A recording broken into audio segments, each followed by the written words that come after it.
What is up, guys? Welcome back to the project. Today we're going to be doing a review of the Girsan MC 1911 Charlie for Commander model, I believe. It is wearing the TLR7, just a preemptive heads up. The reason it's wearing the TLR7 is because I've been using it as a nightstand gun. It will be coming off a little bit later in the video whenever we do some other comparisons.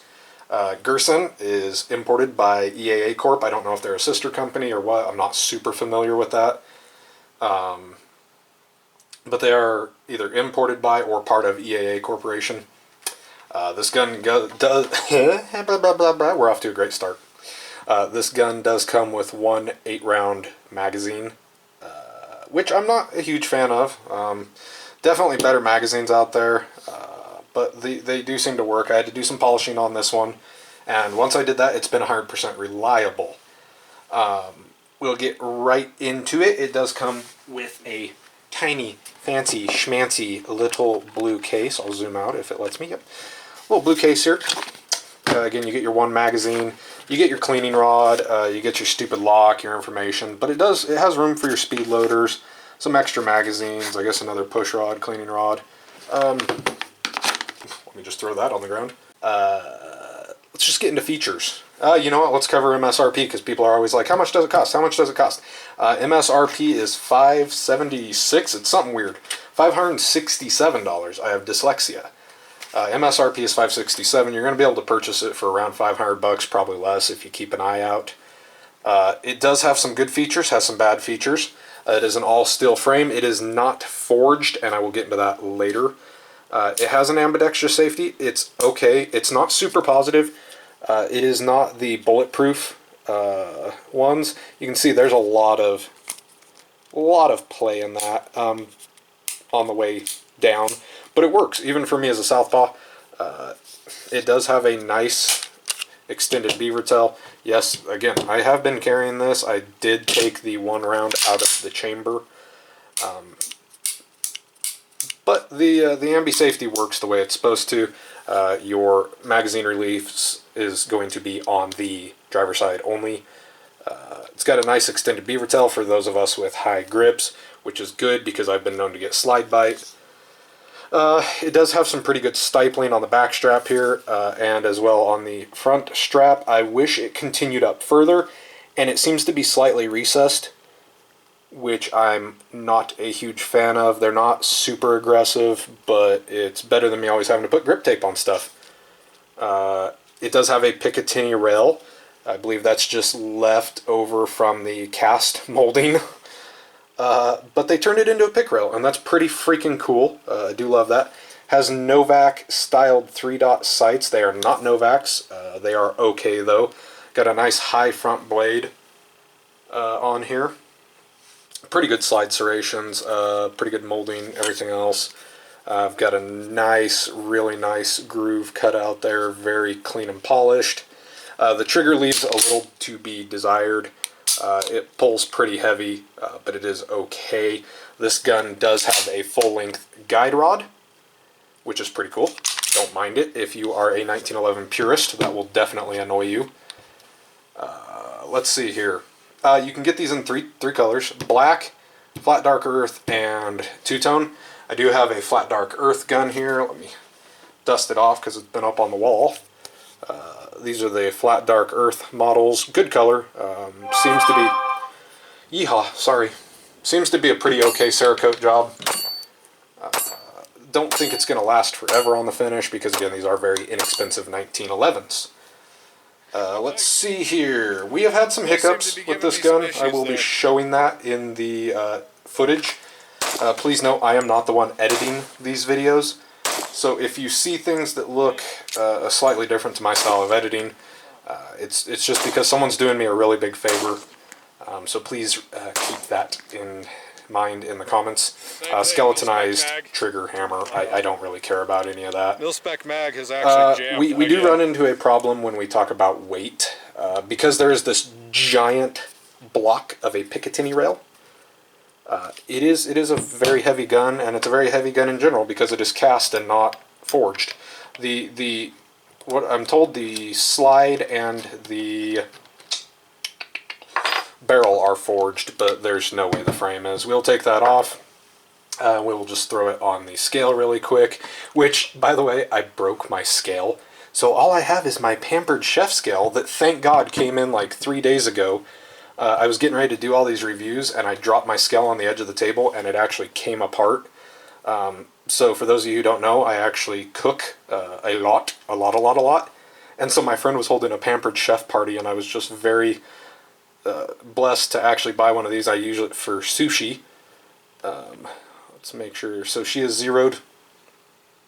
Lay this guy on there. A 37-ounce gun. Holy crap. 36.97 ounces. That is a substantially heavy gun whenever you compare it to other Commander models like the Springfield Champion. Again, this is a bull barrel full-length guide rod. This one still has the ludes on it. You're just going to have to live with that. That actually is how I carry this gun. It is a forged aluminum frame, and it is 27.44.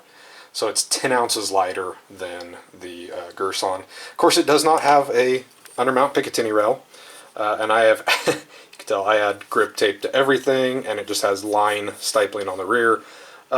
But I've had good luck with this gun. It's got actual Novaks on it, as you can see right there. See, it says Novaks. But so yeah, there's a friggin' 10-ounce difference between two essentially Commander models. I love the Springfield Armory Champion. This gun turned 21 this year, so she is legal to drink. This guy's big, heavy boy. Weighs about the same as my range officer. In fact, I'll just show you that. I think it's almost identical to the range officer. Yeah, I do have a range officer, and it's got a magazine in it.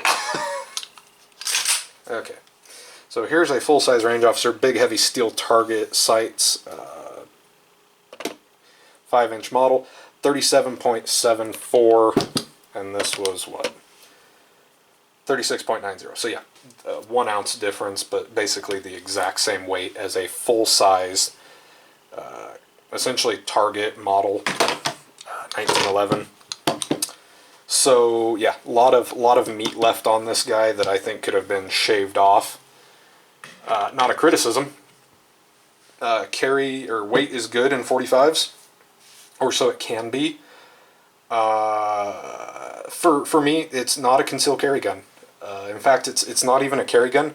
Like I said, it's my bedside gun. I like how it shoots. It's got a good enough trigger in it. That's why I've got Federal HST and a TLR7. Like we're happy with it. This is definitely my preferred 1911 for carry, and I don't particularly even enjoy carrying 1911s. If I'm going to carry a 45, I'm going to go with actual firepower. So let me just do this. If I'm gonna open carry, let's just go with that. Springfield Armory XD. You guys know I'm a Springfield fan. I'm not here to talk about the politics of them, but the Springfield XD has 13+1 capacity versus like your standard 7 rounds or an 8-round magazine. Yeah, I would rather carry this, and to that effect, I believe it weighs the exact same as the forged 1911. 26.38, 27.41. So it's a little bit lighter. Not a ton to make it a huge difference, but yeah, it is just a little bit lighter than the full size, than the Commander model 1911 forged Springfield. So yeah, this would definitely be my choice over this guy. This would be my choice over this guy for carry. And it's kind of all there is to it, especially if you're talking concealed carry. I know a lot of guys do concealed carry 1911s. You can see I actually do carry this. A lot of guys conceal carry 1911s. I think there are better options.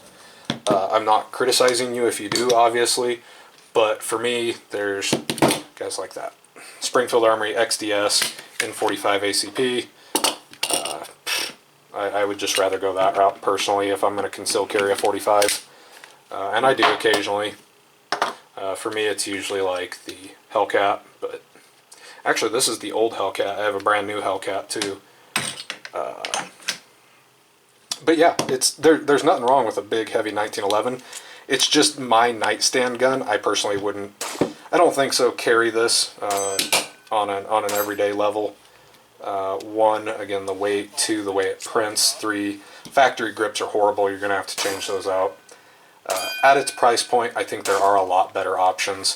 For the exact same price, you can get the Legacy Springfield XDs for a little bit more. You can just bump up to a different 1911 that probably has a little bit better reputation.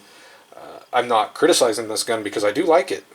I just think that maybe the fit and finish has definitely been overlooked. The one thing I will say, hammers back everything, this gun was completely tight whenever I first bought it. I mean, this gun was tight. There is so much frame slop. After 21 years, this guy has some frame slop. But this gun has the exact same, actually it has far less rounds through it than this gun. Nothing. Like there is a little, if I do it quick, I can get a little bit of a knock out of it.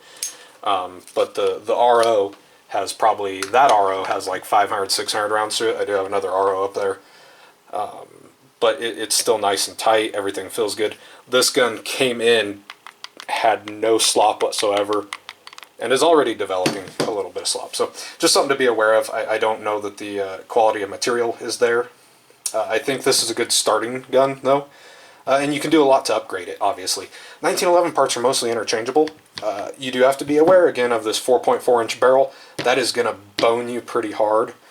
You can get an optics model if you would like. I do have the optics ready, MC 1911 ST. We will talk about that in a different review. Yeah, moving forward, I am going to keep this gun. I like it enough. If I had to give it like a likability scale, it's probably going to be like a 6.5 out of 10. It's just hanging in there on a gun that I do enjoy, but it's not one that I'm going to take out to carry versus this, or that I'm going to take out to the range to shoot over this, or that I'm going to trust its track record more than this. And part of that is because I just haven't owned it that long, right? So keep an eye out for updates. I really do enjoy these inexpensive 1911s. Right now, I would say that my GI, what is that piece of garbage? My GI Rock Island has a little bit better track record than this guy. So far, like I said, with this magazine, it's been 100%, and I will hope it continues that way. Keep an eye out for updates. We're just going to leave this review right about here. It has faults, it has some good things. If you want to take a risk on it, I would say hell yeah. If you happen to stumble across one, I would definitely go for it. If you are looking for a high-end 1911, no, this is not it. This is an entry-level 1911, and it does its job. If you're looking for a carry gun, I would definitely look at some other things. That's just my opinion. I truly respect everyone's opinions, and I hope you guys make your own decision on it. Just not personally for me, but we will leave that off there. Thank you guys so much for being here. Thank you so much to the young lass editing these videos for me and helping me get back on a regular upload schedule. Good luck, God bless. I will see ye in the next video, and I am out of here. Bye-bye.